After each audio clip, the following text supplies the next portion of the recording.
So long as I am your king, treason shall never go unpunished. Ser Ilyn, bring me his head. Everyone remembers Ned Stark's execution, but almost nobody remembers something far more shocking. Ned Stark wasn't supposed to die that day. In fact, seconds before Joffrey gave the order, almost everyone standing beside him believed Ned was about to leave alive. That sounds impossible at first. It did to me too, so I went back and watched the scene again. This time without looking at Ned, I watched everyone else. Varys, Cersei, Pycelle. And the more I watched them, the stranger the scene became, because nobody standing on that platform looks like they're waiting for an execution.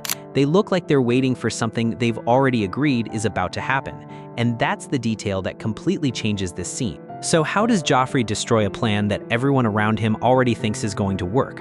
Let's actually figure out what that plan even was. Go back to Ned's cell the night before. Varys slips in, and he's not there to gloat over a beaten man. Listen to what he actually says. Tell the Queen you will confess your vile treason. Tell your son to lay down his sword and proclaim Joffrey as the true heir. Confess to treason, name Joffrey the true heir, and Ned gets sent to the wall. Exiled. Alive. And here's the part that got me the first time I really sat with this scene. Ned agrees, wait a second though, this is a man who spent his entire life refusing to trust anyone in King's Landing, and now he's about to stand in front of a screaming crowd and say words he doesn't believe because he genuinely thinks it buys him his life. So what's more likely? Did Ned Stark suddenly become unbelievably naive? Did someone give him a reason to believe this plan was actually going to happen? At first, you might think Varys is simply lying to keep Ned cooperative. Except, why would Varys gamble on a lie this easy to expose? The moment Ned loses his head, every promise Varys made dies with him. Varys survives because he understands how power works better than almost anyone in Westeros. Betting everything on a promise he knows won't be kept would be completely out of character. So now, the question gets much bigger. What made both Varys and Cersei so confident that Ned Stark would leave Baelor alive? The answer starts to appear the moment you stop thinking about Ned and start thinking about what he was worth. Did you know that your son is marching south with an army of Northmen? Loyal lad, fighting for his father's... Robb's got an army in the field, a captured. Living father is exactly the kind of leverage that keeps a rebellious son from doing something reckless. But that isn't even the strongest part of the plan, because Ned hasn't just confessed. He's about to publicly name Joffrey the one true king, with his own mouth in front of the entire city. You can't manufacture that kind of propaganda. So kill him, and what happens to all of it? Gone. You've traded a hostage and a walking piece of propaganda for a corpse and a war with the North that never had to happen. Keeping him alive is the smart move, the move that actually protects the people currently holding power. So who in that crowd of experienced, calculating people is reckless enough to throw all of that away? Watch the platform now. Joffrey Baratheon is the one true heir to the Iron Throne. Ned finishes his confession. Pycelle steps forward, still talking mercy, still building toward exile. And then Joffrey opens his mouth. But they have the soft hearts of women. So long as I am your king, treason shall never go unpunished. Ser Ilyn, bring me his head. Notice the wording for a second because it actually tells you something important before we even get to what happens next. Joffrey doesn't say, I didn't know about the plan. He says, my mother wishes. My mother wishes me to let Olenna join the Night's Watch. Which means he knew. He knew exactly what Cersei wanted, and he said it out loud, in front of the entire city, right before rejecting it. So this isn't a case of Joffrey being kept in the dark. Cersei assumed that telling him the plan was the same thing as controlling the outcome. That's the first crack in this entire operation, and it happened before anyone even realized there was a crack at all. Watch Cersei's head snap toward him.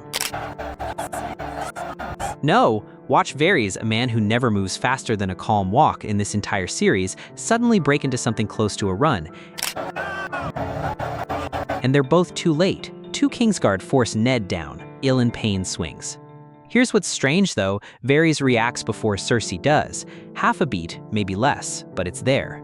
The regent, the person who supposedly has more authority in that moment than anyone else on the platform, is a fraction of a second slower than the eunuch spymaster standing off to the side. Why would that be? Because Varys is watching Joffrey. Cersei is watching the plan. She spent all night negotiating the outcome through Varys, confident enough in the deal that she isn't even bracing for it to fail. Varys, on the other hand, spends his entire life reading the person, not the paperwork. He clocks the danger a half-second sooner because he's been studying Joffrey's face, not the terms of the arrangement, which raises the real question. Once Joffrey says those words, is there actually anything left to stop? Look at who's standing closest to Ned. Ser Ilyn Payne, the King's Justice. And look at how fast he moves. There's no pause, no glance towards Cersei for confirmation, no hesitation waiting for someone to countermand the order. He's already in motion. That's the detail people skip past. It's not that Cersei tries and fails to stop him in some dramatic struggle. It's that there's no window where stopping him is even physically possible. Ilyn Payne's entire role exists to carry out the king's spoken word instantly, and Joffrey is the king, not Cersei. The plan Cersei built assumed she'd have room to manage her son's behavior in the moment if something went wrong. What she didn't account for is that the crown itself doesn't leave room for that. The second the words leave his mouth, the machinery of his own authority takes over, and it doesn't check with anyone. So think about what that actually means for the plan. It wasn't just that Joffrey rejected it, it's that the structure of his own kingship made rejecting it instantly final, with zero space for correction. Cersei didn't just lose an argument with her son on that platform. She discovered in real time that being his mother gave her no actual leverage over him the moment he was speaking as king instead of as her child. And that's really the whole answer sitting right there. Cersei's plan wasn't undone by some outside force, some rival scheme, some enemy she hadn't accounted for. It was undone by the exact person the plan depended on cooperating, using the exact authority the plan depended on him having.